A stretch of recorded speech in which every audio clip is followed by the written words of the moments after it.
Welcome to Launching the Pilot with your hosts, Brian and Paul.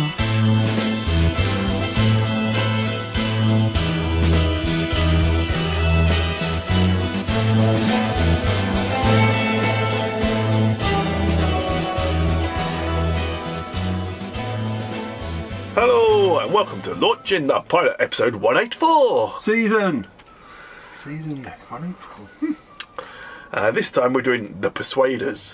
We certainly are. Filmed after us, I believe. Yeah. Well, yeah. I could see myself as a persuader. Yeah. Would you be Tony Curtis or Roger Moore? I was thinking of the bloke in the wheelchair. Yes, this was 71 to 72. Yeah. Just one season. Yeah, well, I got 70-71 actually. Oh, well, I've got 71 to 72. But no, it doesn't matter. 24 episodes. Maybe it was. Yeah, 24 episodes. Oh, we'll agree on with that. that. And the first episode called Overture. Overture, yes, Overture. Overture. Yeah. And as we said, Tony Curtis as Danny Wilde. Wild. What am I doing? Wild. I was going to call Danny Wide, but I'm sure it was Wild. he was That was EastEnders, wasn't it? Yeah. Danny Wilde, all right. And Roger Moore as Lord Brett Sinclair. Yes. Of course. Got starting. There's a car pulls up outside. What, swanky house, I suppose, some sort of posh house, we'll call it. Yeah. He goes in through the lobby, sort of thing. Yes. Goes into. He just walks in. There's no way. Yeah. He doesn't ring the doorbell. No, there's no butler. There's nothing. There's nothing. He just walks in. Yeah. Goes up to this guy who's sitting at a desk and shows him some. I've got here mucky photos. Yeah. It could have been. Or they could have been party invites. Yeah. Well, they were party invites. They were actually. Yeah. And he says, and the guy says, we need them both. I've looked into this. Yes. There's potential here, sort of thing. Yeah, he said, they're loners, but he described them as nitroglycerin. It says it. Put them together, it could be explosive. It could be explosive. He goes, but that's what I want. Yeah, but we don't know why he wants them or who he wants at this point. They're just names on a cut piece of paper, aren't they? Yeah.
And then it starts, really, doesn't it? We get the intro, and it's pictures of them young, growing older. Yes. Apparently, it wasn't young Roger Moore in the pictures; it was his son, because he didn't think he looked handsome enough. Yeah, okay. But Tony Curtis is all Tony Curtis. Yeah. It's a bit of a montage of what's about to come. Yeah, from that episode. Yeah. But I think they use this on every show. Yeah, I think that's, but it's all comes from the first episode. Yeah. Now, then we've got a private. We've got paper cuttings as well of their life. That's right, yes. How Tony Curtis was, his character, he's brought up in the Bronx and all this. Yes, he's a bit of a. He made money in oil. Yeah, he's a bit of Street Fighter sort of thing, isn't he? He's tough, street hardened, but he makes money, you say, from oil. Yes. I don't know. They were going so fast, there was no way you could read them. And Roger Moore's. He's a lord, isn't he? He's a lord, and he's also a superb athlete. Yes. He's done the Indy 500 and racing cars and all this sort of stuff as well. So we get a private plane with Danny in it, which is Tony Curtis's character. Yeah, and surrounded by women. Well, not just one, but a woman. You said it, sir. A gaggle of them. Yeah, landing at Nice airport. Yeah. And even the pilot comes out. Yeah. Well, presumably it might have been the co-pilot. But Yeah. even he comes out. Who's flying the plane? Yeah, what's going on here? He goes, we're coming to land. Right. He's like, yeah, very good, very good. Yeah. He's surrounded with a gag. There's one man on the plane. How many stewardesses do you need? It just reminds me of there's a gag in Kimmy Schmidt, Unbreakable. All right. And she's taking a bus with her friend to this court case. It doesn't matter. And then the driver comes up and says, "How's your trip going?" He goes, "Yeah, why are you driving?" He goes, "It's all right for my brother as the pilot to do this. Why can't I?" Exactly. Yeah. Well pointed out. So get your union onto this. Yeah.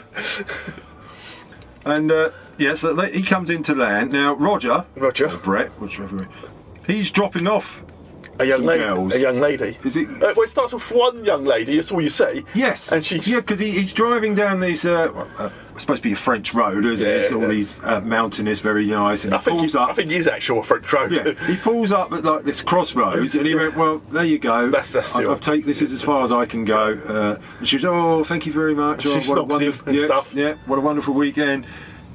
And he goes, "Okay," and then next, and there's three of them in the back. Yeah, they are based on us. Oh, well, must be. Their lives are based on it, definitely. We are nitroglycerin. It's like holding up a mirror to life. It is, isn't it?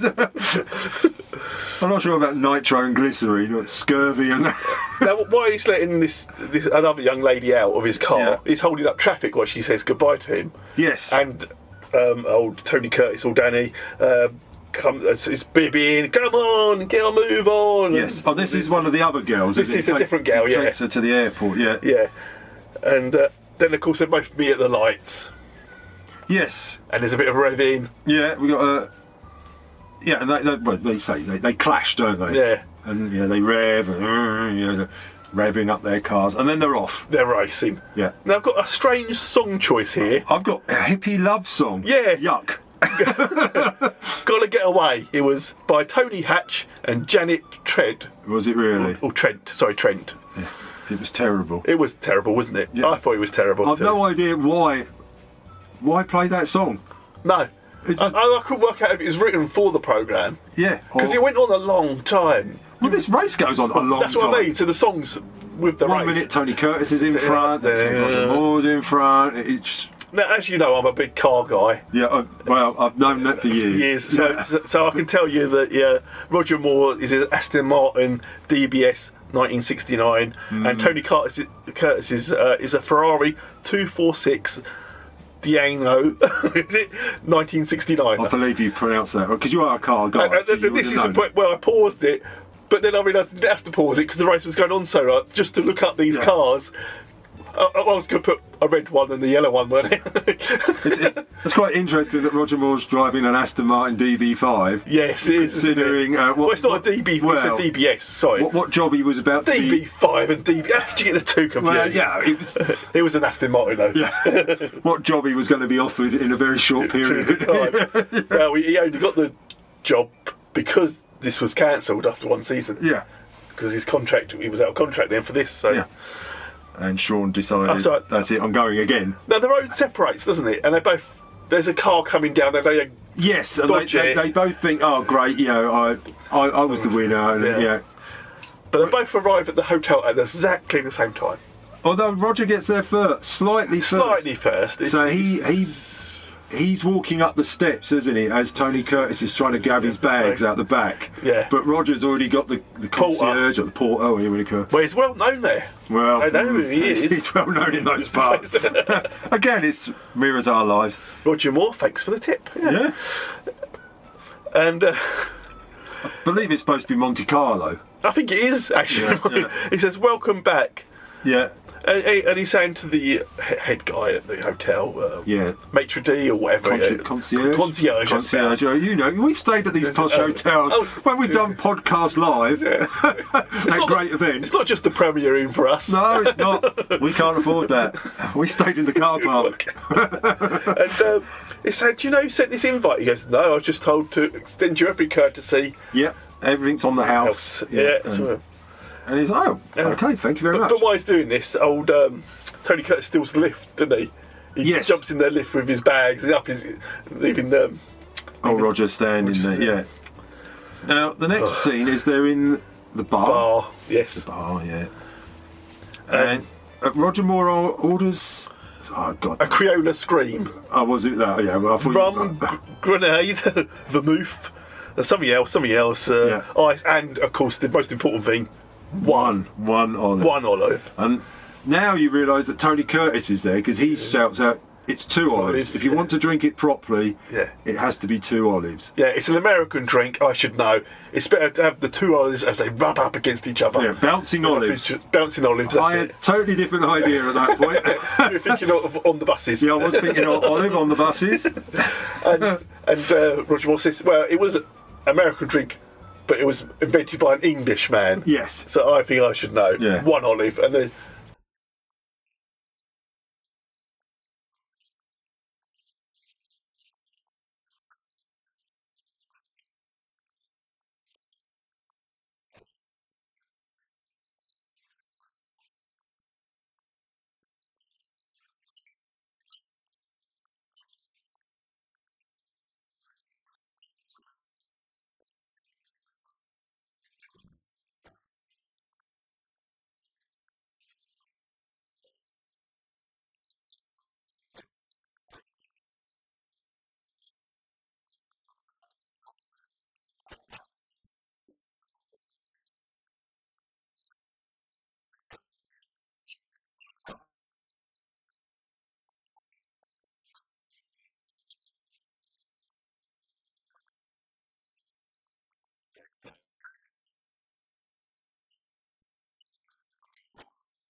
They have a little bit. They have a little clash, don't they? Have a bit of a clash. Well, fisticuffs. Yeah. And they wreck the joint. Well, yeah, I got it. But they fight into some fancy accordion music. Yeah. I'm not quite sure. And there's some really big haymakers, isn't there, and stuff. Oh, yeah. The windmill fists. Yeah, and this poor guy who seems to get hit every 5 seconds, who's having a nice meal on his own. Yeah. But yeah, every punch one land, he gets thrown across the bar and he stands up and he sort of brushes, comes back, he hits him back, he gets thrown halfway across the room. There's no real winner or loser. But the maitre d' is going nuts because the whole place is being wrecked. He calls the police, doesn't he? Yeah.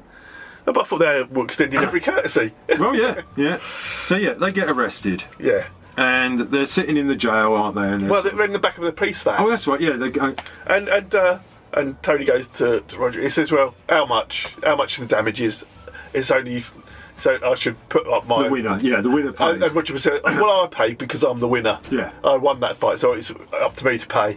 He goes, "No, you didn't." Yeah, and then they start to go. Yeah, he goes, "Well, you want to start this again?" Yeah. But then the van stops.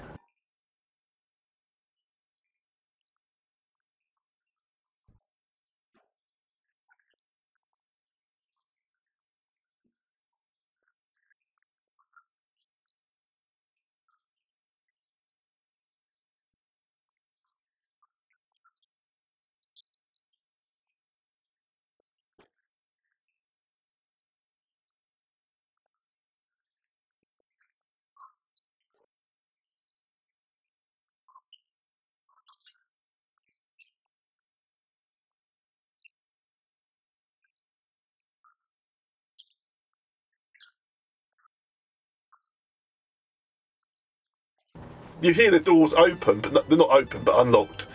and they get out, then it just drives off without them. And it's Yes. a big...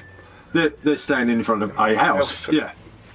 So they're not quite sure what's happening now, are they? No. Now they seem to be almost not teaming up, but both curious. Yeah, together. So they look into the house and there doesn't seem to be anyone around, do they? So they decide to, well, basically break in. I'm not quite sure. They just climb through a window. Yeah. And they find like photos of themselves and newspaper clippings that we saw earlier. Yes.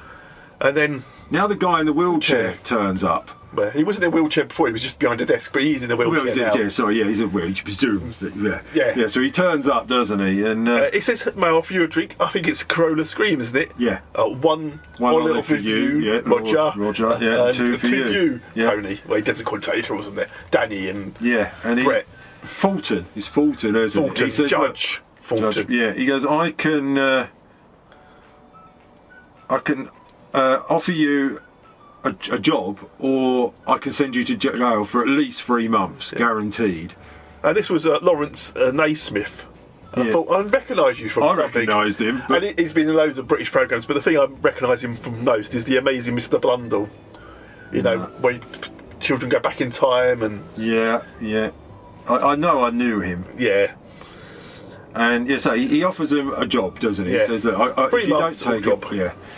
And then he criticises them both, doesn't he? He Yeah. says, you know, that Lord Roger, you had everything. You're a title. You're a fantastic athlete. This and this, but you spend most of your time flying around, womanising, doing. What have you done? What have you done with your life? And Tony Curtis is sort of looking at it. Well, I can't remember which one is first, but he's sort of looking at it and going, oh yeah. And then he goes, well, you'll know better because you're the same. Yeah, you've got all these millions. You worked your way up from the streets to someone of power and influence, and what do you do now? Now you seem to be working your way back down to the streets. Yeah. You live like that. Because it's potential, but you're not using it. Yeah. And so he offers them a job to go check out Sorry. It's sort of turned off. It's terrible. Oh, okay. Yeah, they got to go do a job and check out A woman? You said it, sir! That's right. And he says... I forgot this point because Fulton's now stood up, hasn't he? No, not yet. He doesn't Was he do not that to stood the up? end. Well, that was a spoiler. Yeah. No one yet. That's ruined it now. Oh, that's it. That's the surprise. That was the whole point. And Tony's saying, oh, this guy, he means business. I can see. I think we better do this job. Yeah. And he gives them a picture of a woman, and they're very interested right Well, I away. was You interested. said it, I thought sir. it was Bouncing Olive.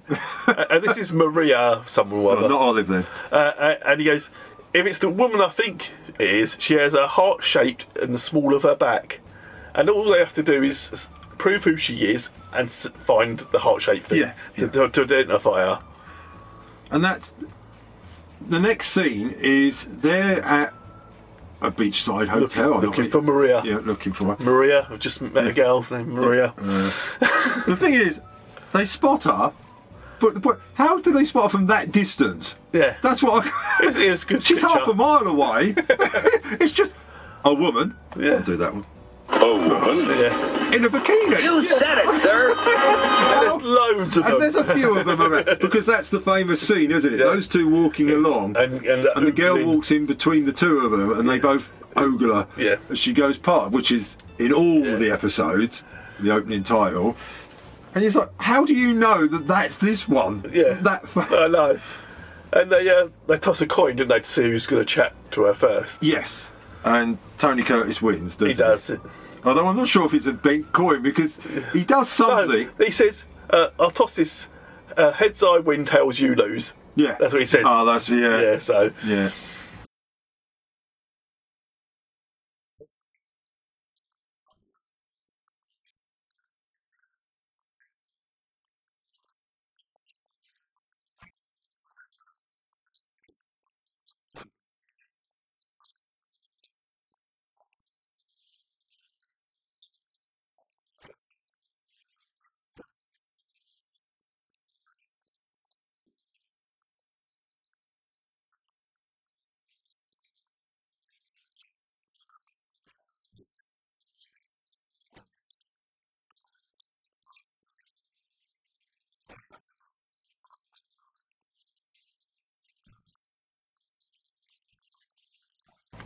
So he moves, and she's not really interested. She just go away. She says to him quite a lot. Yeah, well, that's your role. But he's persistent. Oh yeah, no, he's persistent. Yeah. And then, but he's being spied on from the hotel by someone with binoculars. Yeah, two guys are watching them. Then he goes, "Oh, it's just some pool chancer." Yeah, player. Yeah. We need to check because him out. Because they don't though. know Roger Moore's in on this at this point, do they? They just know it's. No, but he does say, he says, "Oh, there's another one now." Yeah. You're thinking they're supposed to protect? Surely they should be down there. Yeah. Well, Roger Moore turns up and said that he's a psychiatrist, isn't he? Yes. He said, "Is he bothering you, madam? Yeah. He has these episodes. Yeah. He's a psychiatrist. We need to. I need to take him away." But somehow they invite her out to lunch. They do. Pair of them, don't they? And she accepts. Yeah. Well, free lunch. They meet her in the lobby at 7. Yes.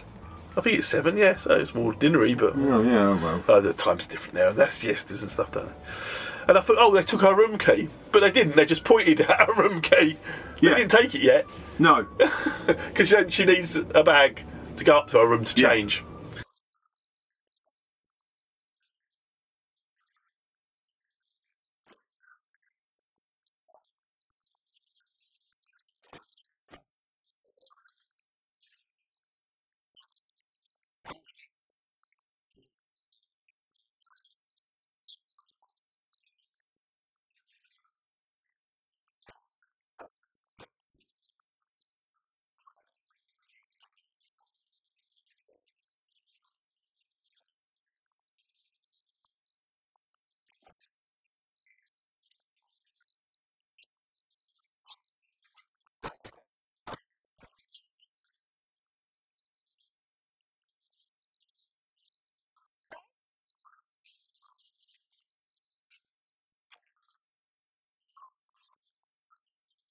Judge Fulton is making up a folder of evidence to plant in one of their rooms. Yeah. I'm not sure why. Now, I'm presuming the guy he's talking to is like the French police captain. He is. It's not been revealed at this point, but he is, yeah. Yeah. And he says, "I'll put it in Danny's room," which is Tony's character. Yeah. And it imply that they know who she is. Yeah. And they're working for other authorities to find her. Which was, I thought, was the French captain's accent was perfect English. Was like, okay. Engineer, yes. Well, they've taken Maria out to lunch, aren't they? Yeah. The inspector says, "Look, this they're helping you out, but this is going to be very dangerous for them." And he says, "I think they can take care of themselves." Yeah. Oh, I hope they can. Yeah. If they're the kind of guys, I think they are. Yeah, they can. What a guy. Smoke 'em a kipper. Yeah. But they're taken out to lunch and they're doing all this. And all the time, Danny's looking through her handbag, isn't he? He's desperately trying to get this key. Oh, it's hilarious. Oh, every time. Every time he's looking. But he's not being subtle, is he? No, he literally just grabs the handbag, stands 2 foot away from her, opens it up, and starts looking through it. And then I think a policeman turns up. I think there's an old couple turn up while he's rooting through his handbag. But it's like, I still didn't quite get what's wrong with that, because it doesn't mean he's stolen it from her. No, she's standing right next to him. She's literally there. But it turns out old Lord Brett Sinclair already got the key. Yeah, he already had it before they left the hotel, didn't he? So you saw all this search. He was Now I've got the spy guys. Because they've already spotted the birthmark, haven't they? Oh, that's true. They did. When she bent over to pick up a bag. To pick up the bag originally, yeah. They had, because this is what Fulton says. He goes, now they know who she is, or now they know that she's Maria. Now they've got to work out who she is or something, wasn't it? Yes, he's like that, yeah. Yeah. And now the spy guys are back in their hotel room, and they've got the folder. They've searched. Yeah. They've searched the two guys' rooms, Roger and Tony's room, and they found the folder that was planted there. Yeah. He goes, "Oh, they know exactly what they're looking at. We must deal with them." Yeah, they tell Maria never to see them again. Yeah. And she says, "Well, I'm going to dinner with them." Yeah. You just had lunch. Yeah. That's all they do. Yeah, we're on a shift here. There's 2 of us, but no, you gallivant out, love. Don't worry. He goes to one of the other guys. "You make sure they understand she will not be dining with them." Yeah. So And they go They go back to the hotel, yeah. And they go to the concierge. Yeah. Oh, free for dinner. He goes, no. He goes, look, we're friends. We're getting along now. Yeah. They're hugging each other or whatever, you know. He goes, oh, okay. Okay, yeah. Because So they just finished putting the restaurant back together again. Yeah. So, Tony and Roger, they're sat down, and then these bad guys turn Got up. 4 heavies walking. Yeah. Get out of town. Yeah, get out. Get out and go find No me. more Maria for you. And of course there's a... There's a big fisticuff, and again the maitre d's standing there and is like as the crying. The restaurant's being destroyed again. I don't know what they make these restaurants out of, but Not a lot. It's plywood, I think. I believe so. So never trust a posh restaurant. It's just plywood. This one definitely was.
Then they leave.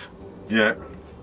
I can't work out because Tony Wilde, for some reason, has got gloves on in this scene. He's got gloves in every scene. Has he? That was his character point. I never noticed him until this did point. you? Oh no, because that was his quirk for his character. Oh, was it? I literally only noticed it at this point. Oh, what's he got gloves on? It's cold outside.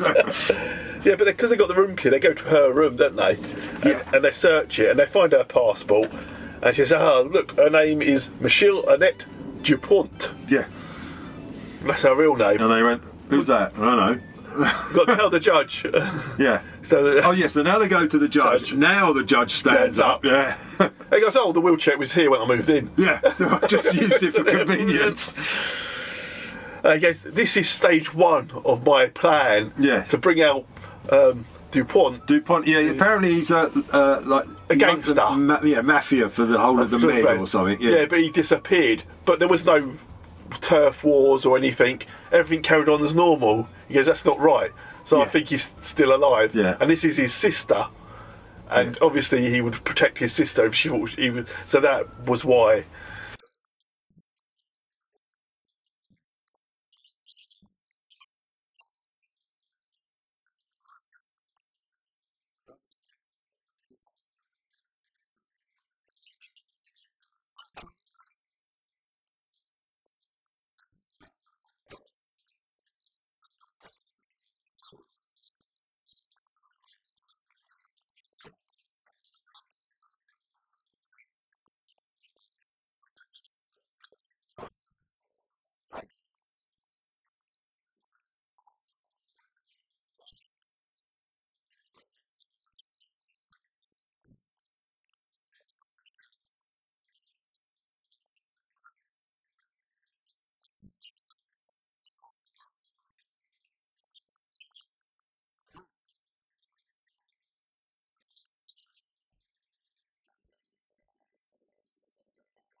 it seems overcomplicated. But yeah, the two guys at Maria's guys, they're now talking to DuPont, aren't they? Yeah. And he says, right, I want everyone killed. Deal with them. Yeah, everyone's dead. Yeah. Including you. It's a classic bad guy, isn't it? Yeah. Oh, a little accident must have befall them. Yes, yeah. Do we wait for the accident to happen, or do we cause it? Clearer instructions. Now, they all turn up at Fulton's house, don't they? Yeah, and two van loads. 2 van loads. They shoot the house to smithereens with machine guns. Randomly, shoot. Any window. Yeah. I think, is it Tony Curtis takes 1 shot. Well, yeah, because Judge Fulton says, I've got a gun in my drawer, so they're all on the ground on the ground. He takes 1 shot and hits one. Yeah. And then they all run. They say, oh, is it? I don't know. Is it Fred? Frank. They're in Frank, let's go. Why, Frank, why? Why? And they all climb into one car and drive off and leave the other one. Yeah. Maybe Frank had the keys. You know what? I thought this is good because bad guys don't usually care about each other. No. There was obviously a bond. Yeah. That Bad went guys. deeper. Yeah. No, because he got hit in the shoulder. That was enough. Yeah. No more of this violence. No, this hurts. Yeah. Frank's hurting. Let's go see our union bike. Well, we invited. Is this in our contract? Yeah, DuPont's alive. Yeah. Robert DuPont is alive. He's got a new face, a new background. But He's Tony Curtis and Roger sister. Moore said, no, that's it. Yeah, we're out now. Yeah, we're out. We did what you wanted. Yeah, we've seen the bad guy. We're out. We're going. So they're driving off down the road, aren't they? Yeah. And they're going along and they're saying, oh, well, you know. I like to see things through. Yeah, I'm the sort of guy, who is this DuPont character? And I don't think Michelle would be too, or Maria would be too pleased about it. I'm not sure. And do you think Fulton can look after himself? Well, he brought it on himself and all this. But they talk themselves round. They turn back. They turn back. But as this time is happening, bad guys are heading to the judge again. Yeah, they come back, haven't they? But this, instead of shooting up the place, they go inside and grab everything out. Yeah. It's just odd. Yeah, so they're kidnapping Fulton as they get there. Yeah. There's a couple of shots. I don't know how the bad guys shot because no one leaned out the window or anything, but there were shots being fired. Yeah, well, it's movie clever. magic. It's clever. But the car they left behind earlier it's more of a van thing. Yeah. And it's got like wine bottles and that in. And they find a label.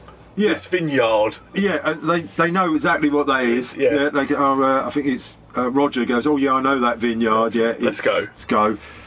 And then they get caught almost instantaneously. Well, yeah, they track him down, don't they? Yeah. So they get caught instantly. And they're put in the cellar with the judge. With the judge, yeah. And the judge then explains what his game plan is. That he was a judge for so many years, and so many bad guys got away through loopholes or whatever. Yeah. And he wants to right the wrongs of that time he was. He knew they were always bad, but because of the evidence, he had to give them pardons and things. So but he always knew they were bad. Yeah. So he wants to right their He wrongs. wants to balance the scales of justice. And they're there. They're going, well, we're going to get killed. We're in the wine cellar. We might as well enjoy ourselves. He goes, yeah. There's no way out. Let's have a drink. Yeah. So they start going through the wine cellar.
Well, that's and the bad guys turn up. They come in and do point says, "Let's end this." Yeah. And but you hear them singing. They're singing away. Having great fun. It's a ruse. Oh, it was a clever ruse. It was. They weren't drunk at all. Oh. And fisticuff time again. And even the judge gets in the act, doesn't he, by slamming the door on one of the people with a gun. And Maria picks up the gun, doesn't she? Yeah, because she's not happy that they're going to kill these two guys. No, because she's had a really nice time. I mean, they took it was a good lunch. It was very nice. As lunches go. She had dessert. Yeah. Yeah. One of them kept looking through her handbag, but she let that go. Yeah. She let that go. She thought it was a quirk. Yeah. He's got gloves on. It's all right. Yeah. It was fine. Yeah. Let him go.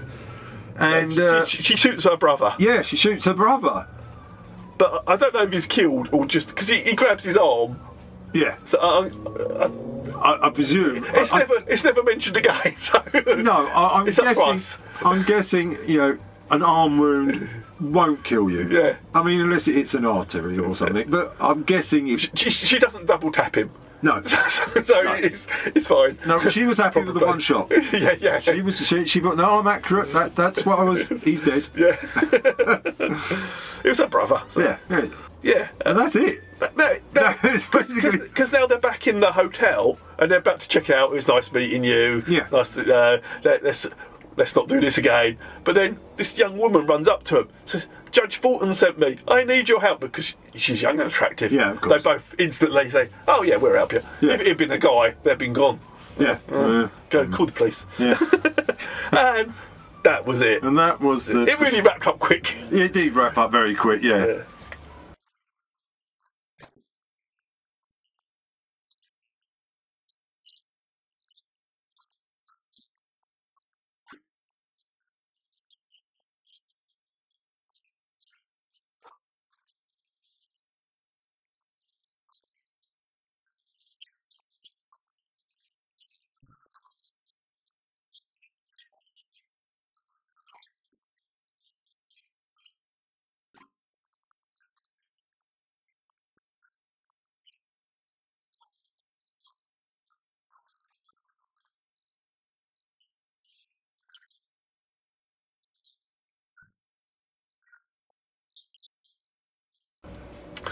A couple of facts. There's loads of facts I could have used, but I'll go with the ones that I found interesting. Roger Moore quit smoking on the set thanks to a stern lecture from Tony Curtis about smoking. Okay, fair enough. Yeah, so that was in '71. He gave up completely. Tony Curtis didn't give up smoking until 1980. That's the sort of lecture you want. Yeah, fair enough. Yeah. In one episode or something, Tony Curtis answers the phone and he says, "Bernard Schwartzer?" I've never heard of him, and puts the phone down. Now that was his real name. I was going to say, that sounds familiar. Yeah. And because this was a Lou Grade programme, there was no contract. They just had the handshake, go and make it, that's fine. That's fair. That's how they did it then. That's fair enough. That's the good old days. That was the Lou Grade way. That's the good days. Yeah, because I've heard about this many times, like when he was doing the Jerry Anderson stuff, no contracts, just a shake of the hand, that was good enough. Yep, just do it. Just do it. Yeah, they're the only bits I wrote down. There was loads. Well, with those two, I mean, they're Hollywood superstars, aren't they? So, I mean, there's loads of facts about them that alone just show. That's right, and of course, you know, my good friend Annette. Oh, of course, Andre, she was in an episode of this. Yeah, you're very good friend. Yeah.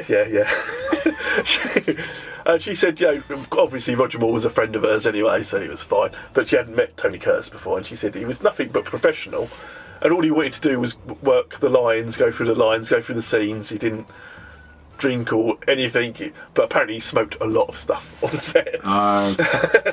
But he was very professional. And she thought, because he was an A-list celebrity, American Hollywood type star, and come from that sort of background, well, yeah, I mean, it'd be hard to work with. But no, he was nothing but wanting to do it right. Yeah, because I mean, he'd had Roger Moore was a bit more playful. Yeah, he'd had big movies in the '60s and that. Yeah. You know, Vikings and all that sort of it. We must have done several. What's the greatest? Was it The Greatest Race? Yeah, The Great Race. The Great Race. That's a great movie. Yeah. Where he never gets his suit dirty. No, it's a white suit. Yeah. There's that one. I'm trying to think of others, but there are others. I think he made a couple with Douglas, didn't he? Yeah. Kirk Douglas. Certainly the Vikings, I remember. Oh, I remember the Vikings well, yeah. Yeah, so he's Hollywood. Yeah. Whereas Roger Moore wasn't Hollywood at this point. No, he'd done the same.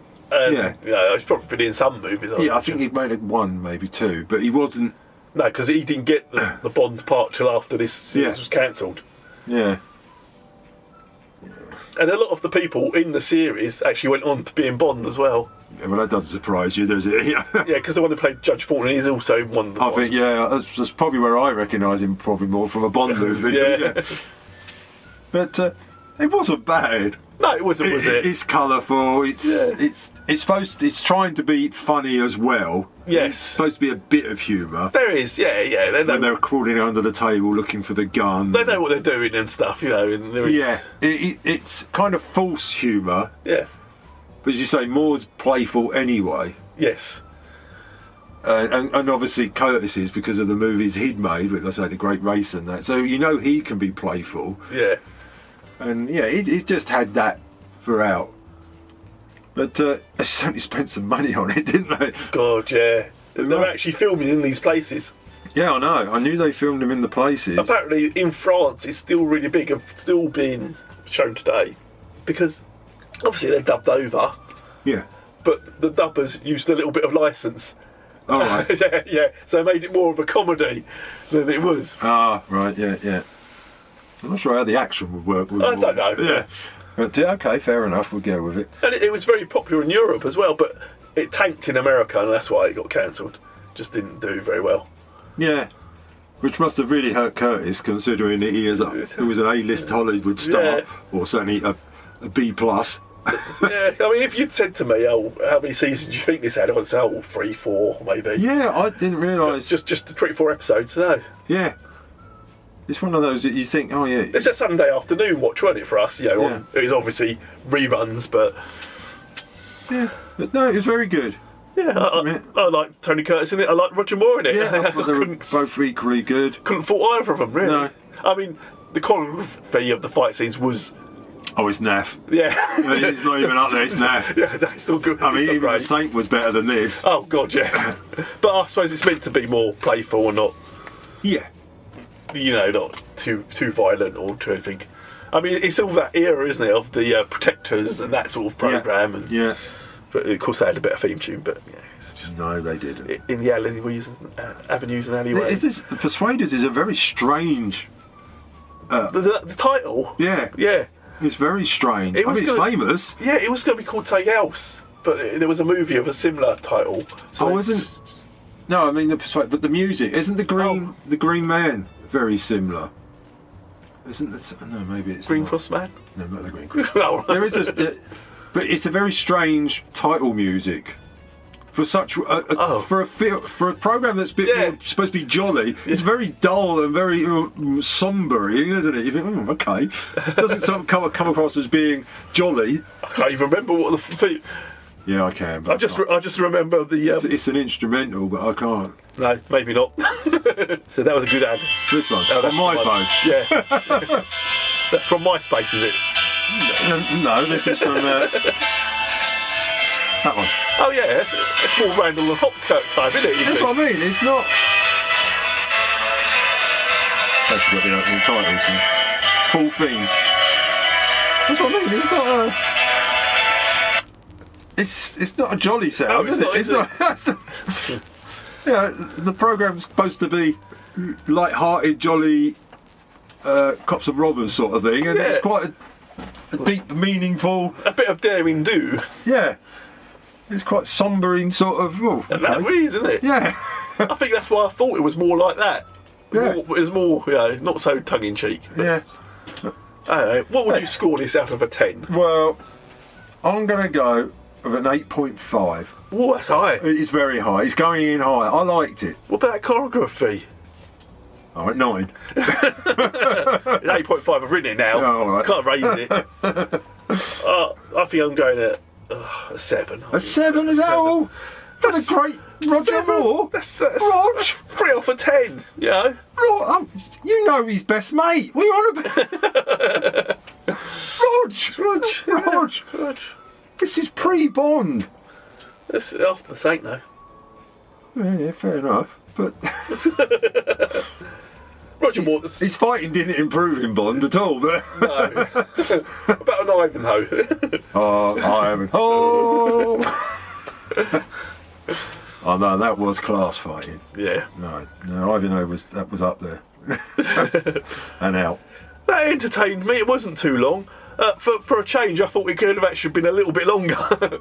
Yeah, he does cram it in. It really ends. When I saw it was 45 minutes, and I thought, oh, I mean, Yeah. I would have thought this was a good hour and a half Yeah, easily. that's what I was expecting. Yeah, but no.